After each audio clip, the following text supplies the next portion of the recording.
नमस्कार, स्वागत है आपका एनडीटीवी राजस्थान पर। बुलेटिन की शुरुआत कर रहे हैं सवाई माधोपुर से आ रही खबर से, जहां के नरेसी मीना ने केबीसी 16 में बिग बी के सामने हॉट सीट तक वो पहुंची और कौन बनेगा करोड़पति में 50 लाख रुपए जीते।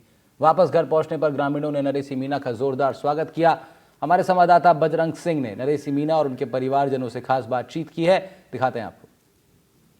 कौन कहता है कि आसमान में छेद नहीं होता, एक पत्थर तो तबीयत से उछालो यारो।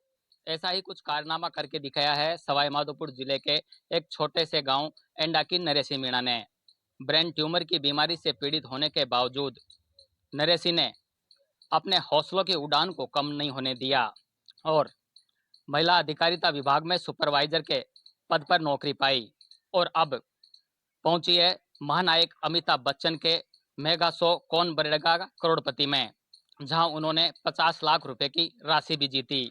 हमारे साथ यहाँ मौजूद है खुद नरेसी मीणा। इनसे बात करते हैं कि इनका ये जो सफर है वो किस तरीके का रहा और किस तरीके से ये वहां तक पहुंची। नरेसी, सबसे पहले तो एनडीटीवी की तरफ से आपको बहुत बहुत हार्दिक बधाई और शुभकामनाएं कि आप वहां तक पहुंची और 50 लाख रुपए की राशि भी आपने जीती।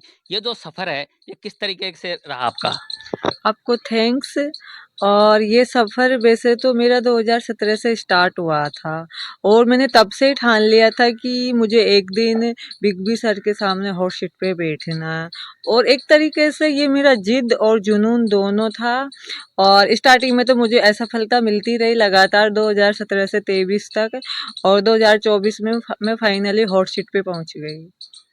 बताया जा रहा है कि आपको ब्रेन ट्यूमर की बीमारी भी है, फिर इतनी बीमारी होने के बावजूद किस तरीके से आपने इसकी तैयारी की और आपने महिला अधिकारिता विभाग में भी जॉब भी पाई है और लगातार पढ़ाई भी आपने की है, आरएएस की एग्जाम भी आपने इस मेगा शो के लिए छोड़ी है। जी, मैं जब अपनी कंपटीशन एग्जाम की तैयारी कर रही थी उस दौरान ही मुझे पता चला कि मुझे ब्रेन ट्यूमर है।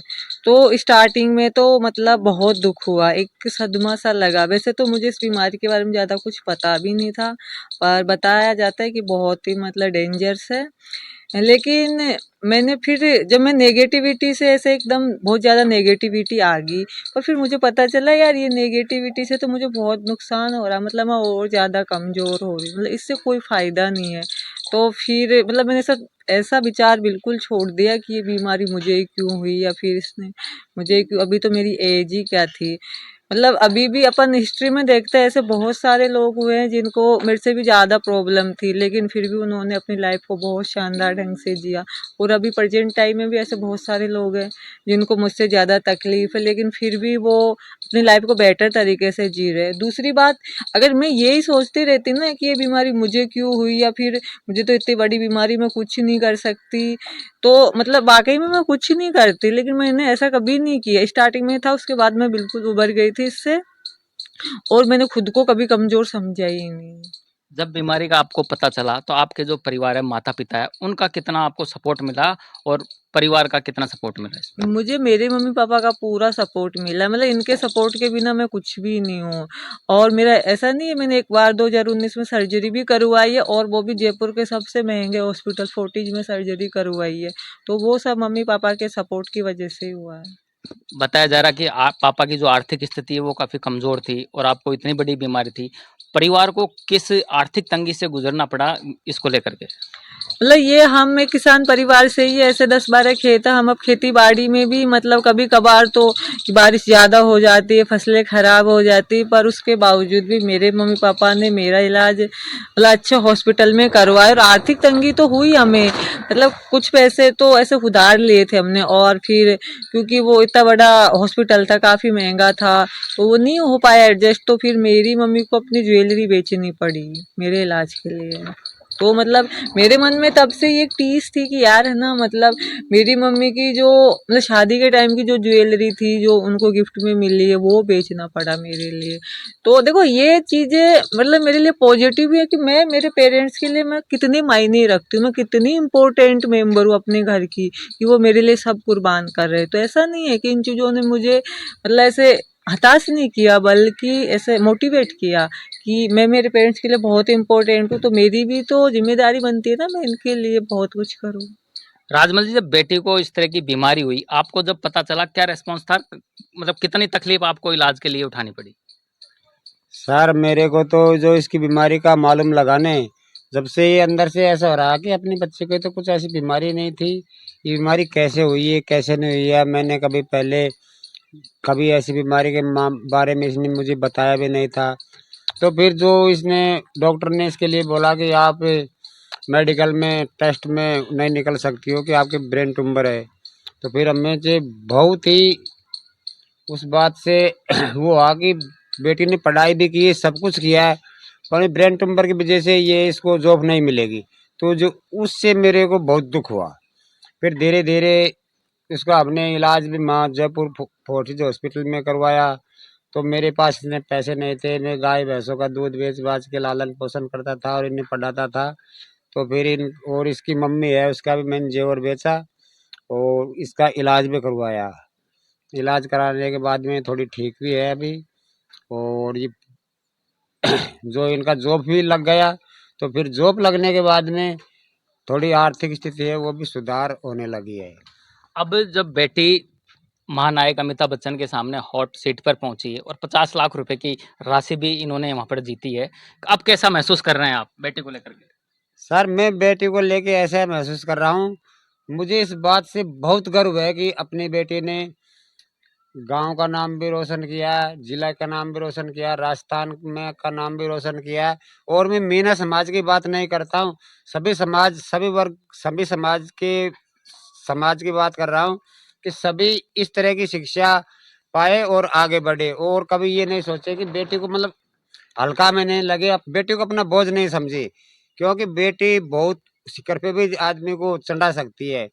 तो बेटी पढ़ाओ बेटी बचाओ ये और बेटी सबका ये अभियान है, वो मैं इसे बहुत वो मानता हूँ।